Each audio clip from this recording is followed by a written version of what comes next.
اعوذ باللہ من الشیطان الرجیم بسم اللہ الرحمن الرحیم الحمدللہ الذی نور قلوبنا بولایت امیر المومنین علیہ السلام۔ امام حسین علیہ السلام فور عالمی چینل کربلا مقدسہ کے آن لائن ٹرانسمیشن پروگرام معرفت منتظر اجل اللہ تعالی فرجہ الشریف میں آپ کی خدمت میں حاضر ہیں، اور آج کا مخصوص دن جس کو جو شدت اس یہ مخصوص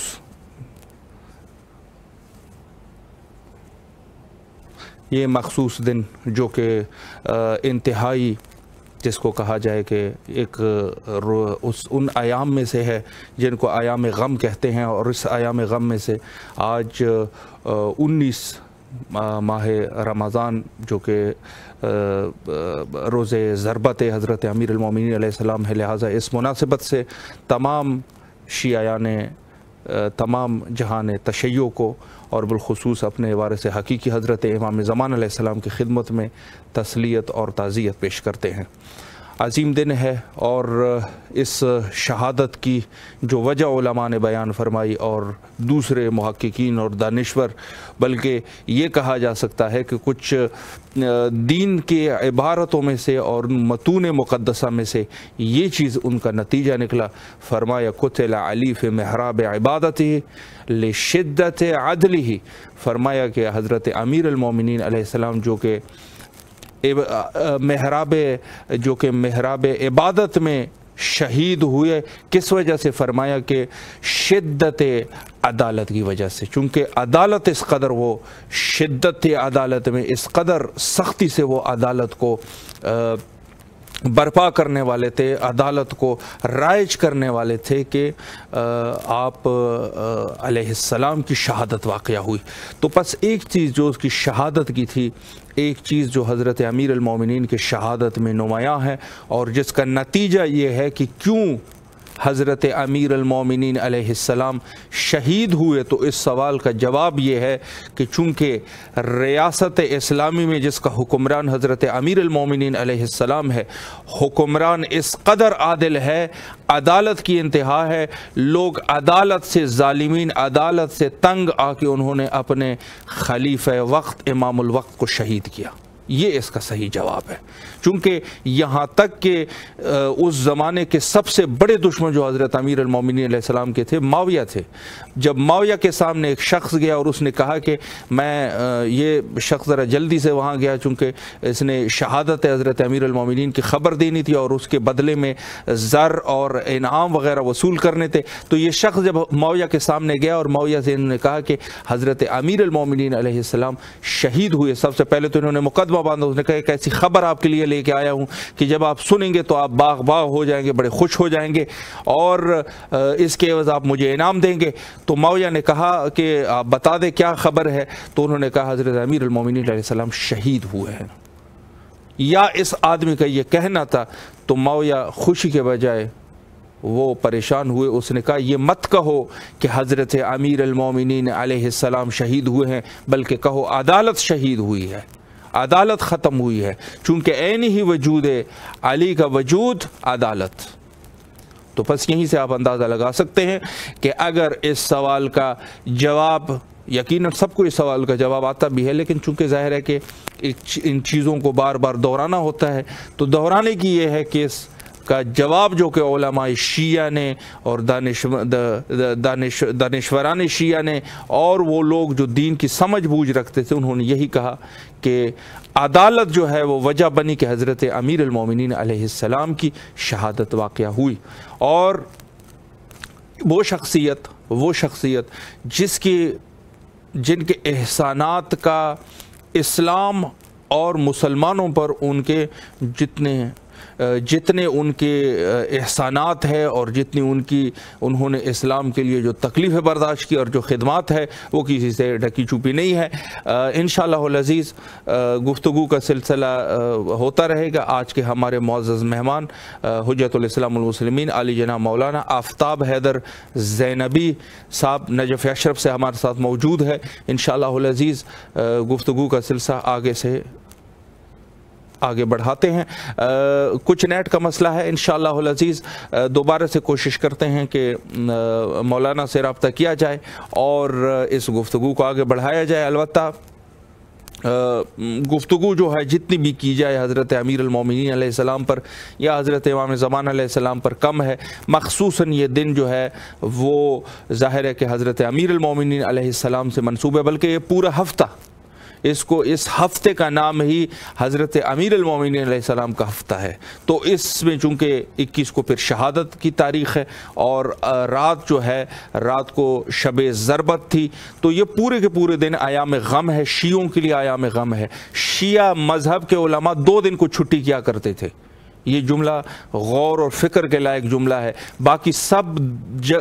دنوں میں دروس پڑھا کرتے تھے، دروس پڑھتے تھے، کلاسیں ہوتی تھی، درس ہوتے تھے۔ 2 دن ایسے ہوتے تھے کہ جہاں پر شیعہ علماء چھٹی کیا کرتے تھے، ایک 21 کو اور ایک 10 محرم الحرام کو۔ تو یہ بہرحال شیعوں کے ایک مخصوص دن ہے اور اس میں کوشش کرنی چاہیے کہ ان عظیم دنوں کو منانا چاہیے۔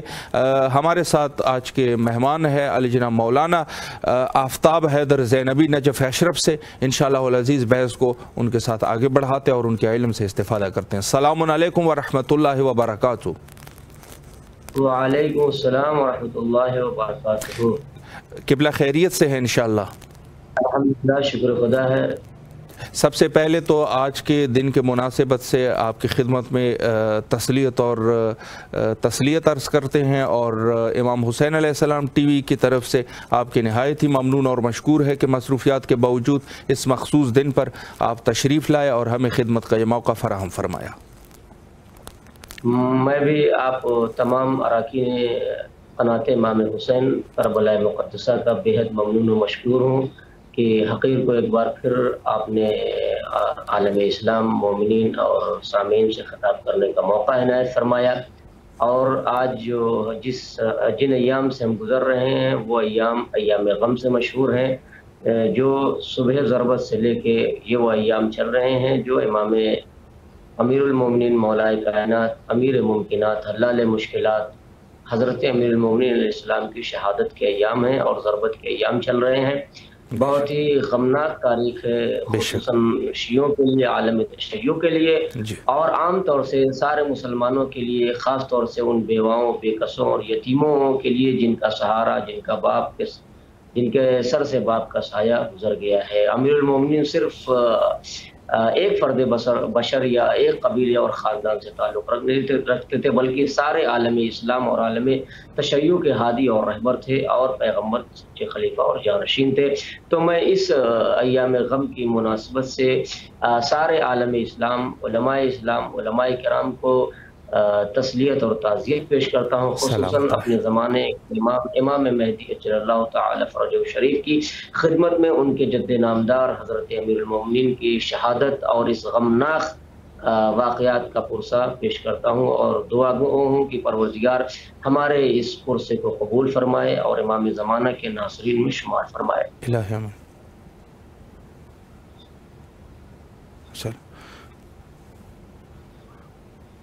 یا اللہ۔ جی قبلہ، آج کے اس عظیم روز کے مناسبت سے آپ کی خدمت میں پہلا سوال پیش کرتے ہیں۔ ظاہر ہے کہ یہ جتنی بھی موضوعات ہیں اور جتنی بھی یہ چیزیں ہیں مناسبتیں ہیں امام زمانہ علیہ السلام سے مربوط ہے، تو پہلا سوال قبلہ یہی ہے کہ غیبت حضرت امام عصر علیہ السلام کے دور میں مومنین کی کیا ذمہ داریاں ہیں، اس پر اگر آپ وضاحت فرمائیں۔ جی، بہت اچھے سوالات ہیں اور خاص طور سے میں کہا کرتا ہوں اکثر یہ وہ ایام ہیں جو زمانے غیبت کا سلسلہ یہ ہے جو چل رہا ہے۔ میں اکثر کہا کرتا ہوں قرآن مجید کی روشنی میں جو قرآن مجید نے پیش کیا ہے کہ یوم ندعو کل اناس بامامہم، ہم ہر شخص کو اس کے امام کے ساتھ بلائیں گے۔ تو یہ جو زمانے غیبت کا سلسلہ ہے یہ ہمارے لیے خاص طور سے اس لیے امام زمانہ کی معرفت ضروری ہے اور ہماری ذمہ داریاں کیا ہیں، کیونکہ ہمیں امام قیامت کے دن محشور ہونا ہے امام زمانہ ہی کے ساتھ، اس لیے کہ وہ ہمارے زمانے کے امام ہیں۔ تو ضروری ہے کہ زیادہ سے زیادہ ہم اپنے زمانے کے امام کی معرفت حاصل کریں اور دنیا تک یہ پیغام پہنچائیں کہ زمانے غیبت میں ہماری ذمہ داریاں کیا ہیں اور ہم ایسے کیا کام کریں جس سے امام زمانہ خود خوش ہوں اور ہم سرخروئی کے ساتھ امام زمانہ کی خدمت میں پیش ہو سکیں، جیسا کہ حدیثوں میں بھی آیا ہے کہ من مات ولم یعرف امام زمانہ ہی ماتا میتتن جاہلیہ۔ تو ضروری ہے زمانے کو بتایا جائے کہ یہ آخری حجت کون ہے جس کی وجہ سے زمین و آسمان میں ربط و اتصال قائم ہے، جس کی وجہ سے یہ زمانہ قائم ہے، جو ہمارے زمانے کا امام ہے اور اللہ کی آخری حجت ہے۔ آپ کا بہت بہترین سوال ہے جس پہ حدیث و روایات کی روشنی میں جو میں نے اخذ کیا ہے، جو حاصل کیا ہے، وہ میں مومنین کرام اور سامعین محترم کے سامنے پیش کرنے کی کوشش کر رہا ہوں کہ امام زمانہ علیہ السلام کی غیبت میں ہماری ذمہ داریاں کیا ہیں۔ جی ایسے سے بہت سی ذمہ داریاں ہیں جن سے ہم اپنے دامن کو بچا نہیں سکتے ہیں، خاص طور سے معرفت امام زمانہ کے سلسلے سے لوگوں تک پیغام پہنچائیں اور یہ بتائیں کہ یہ آخری حجت کون ہے، اس کی عظمت کیا ہے، اور پھر ہم اپنی ذمہ داریوں کو سمجھیں کہ اس زمانے غیبت میں ہماری ذمہ داری کیا ہے۔ سب سے بڑی ذمہ داری ہماری جو ہم اس زمانے سے گزر رہے ہیں وہ ہے ہمارا مسئلہ انتظار، کہ ہم امام زمانہ کا انتظار کر رہے ہیں۔ انشاءاللہ آگے گفتگو ہوگی۔ دوسری ذمہ داری کیا ہے؟ اپنے ایمان کا تحفظ ہے، اپنے ایمان کا تحفظ، ہمیں اپنے ایمان کو پہلے بچانا ہے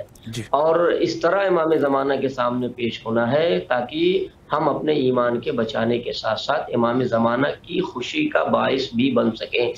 اور آپ جانتے بھی ہیں اور ہمارے سامعین کرام محترم سامعین بھی جانتے ہیں کہ آج کے زمانے میں ایمان کا بچانا کتنا مشکل ہے۔ بے شک ہر طرف سے فتنہ پیدا کیا جا رہا ہے، مومنین کو گمراہ کیا جا رہا ہے، ہر طرف سے ریشہ دمانیاں چل رہی ہیں اور ایمان کے پیکر کو زخمی کرنے کی کوشش کی جا رہی ہے۔ تو سب سے بڑا مسئلہ ایمان کا تحفظ ہے اور خاتمہ بالخیر ہونا چاہیے، اور ہم دعا بھی یہی کرتے ہیں کہ پروردگار عالم جب ہم مریں تو آل محمد کی ولایت پر مریں تاکہ ہمارا خاتمہ بالخیر ہو سکے۔ تو پہلی ذمہ داری زمانے غیبت میں ایمان کا تحفظ ہے، ہم اپنا ایمان بچا کے لے کے جائیں، ورنہ کتنے حملے ہو رہے ہیں آپ دیکھ رہے ہیں، عقائد کو خراب کیا جا رہا ہے، مومنین کو بہکایا جا رہا ہے، طرح طرح کے فتنے پیدا کیے جا رہے ہیں، خود امام زمانہ کے سلسلے سے کتنے فتنے پیدا کیے جا رہے ہیں، اور آپ کے ظہور تک نہ جانے کتنے فتنے پیدا ہوں گے جو امام زمانہ کے سلسلے سے ہوں گے اور مومنین کو بہکانے کی کوشش کی جاتی رہے گی۔ تو یہ پہلا جو زمانے غیبت میں ہماری پہلی ذمہ داری وہ اپنے ایمان کا تحفظ۔ دوسرے کیا ہے؟ اعمال کی پاکیزگی۔ انسان کا اعمال اتنا پاک و پاکیزہ ہونا چاہیے کہ جب وہ اعمال امام زمانہ کی خدمت میں پیش ہوں تو امام زمانہ وہ اعمال دیکھ کے خوش ہوں کہ ہاں یہ میرا شیعہ ہے، یہ میرے چاہنے والے ہیں اور انہوں نے یہ اعمال پیش کیے ہیں۔ اور جیسا کہ روایت میں بھی آیا ہے، سامعین کرام بہتر جانتے ہیں کہ ہر شب جمعہ امام زمانہ کی خدمت میں ہمارے اعمال پیش ہوتے ہیں۔ اگر ہمارے اعمال اچھے ہوتے ہیں، ہماری ذات سے نیک اعمال سرزد ہوئے ہوتے ہیں تو امام زمانہ ان اعمال کو دیکھ کر خوش ہوتے ہیں، اور اگر برے اعمال ہوتے ہیں تو امام زمانہ کو جسمانی اذیت کا سبب بنتے ہیں اور امام روتے ہیں ہمارے برے اعمال دیکھ کے۔ تو میں جلدی جلدی ان ذمہ داریوں کو گنا دیتا ہوں، روایت اور احادیث میں جانے کا موقع نہیں ہے۔ صحیح، بسم اللہ۔ اعمال کی پاکیزگی ہو گئی، نفس کی طہارت، اور جانتے ہیں نفس یہ سب سے بڑی چیز ہے کہ ہمارا نفس جو ہے پاک و پاکیزہ ہونا چاہیے، بے شک اصلاح نفس ہونا چاہیے، اصلاح معاشرہ ہونا چاہیے، خصوصاً اپنے ہم کو ایسے اعمال انجام دینا چاہیے جس سے امام خوش ہوتے ہیں۔ اور سب سے بڑا عمل جو زمانے غیبت میں ہے، جیسا کہ حدیث میں بھی آیا ہے، تعجیل فرج امام زمانہ کی دعا کرنا چاہیے، اس لیے کہ خود سرکار دو عالم حضرت ختمی مرتبہ حضرت محمد مصطفیٰ صلی اللہ علیہ وآلہ وسلم کا ارشاد گرامی ہے کہ افضل الدعاء تعجیل الفرج، یا اور لفظیں بدلی ہوئی ہیں، افضل اعمال امتی انتظار الفرج۔ خود امام زمانہ بھی کہتے ہیں کہ میری فرج اور میرے ظہور کی دعا کرتے رہنا، تاکہ اس میں تمہاری بھی فرج ہے، تمہاری بھی کشادگی ہے، تمہاری بھی بھلائی ہے۔ تو اس وقت غیبت کے زمانے میں انتظار کے ساتھ ساتھ ہمارے لیے بہتر ہے کہ ہم امام زمانہ کی خدمت میں اعمال پیش کریں۔ اور حدیث میں بھی آیا ہے، اکثر الدعاء بتعجیل الفرج فإن ذلك فرجکم، اس لیے کہ کثرت سے دعائیں فرج کیا کرو، اللہم عجل ولیک الفرج والعافیت من جمیع البلاء، اس لیے کہ یہی وہ ذات ہے جو آئے گی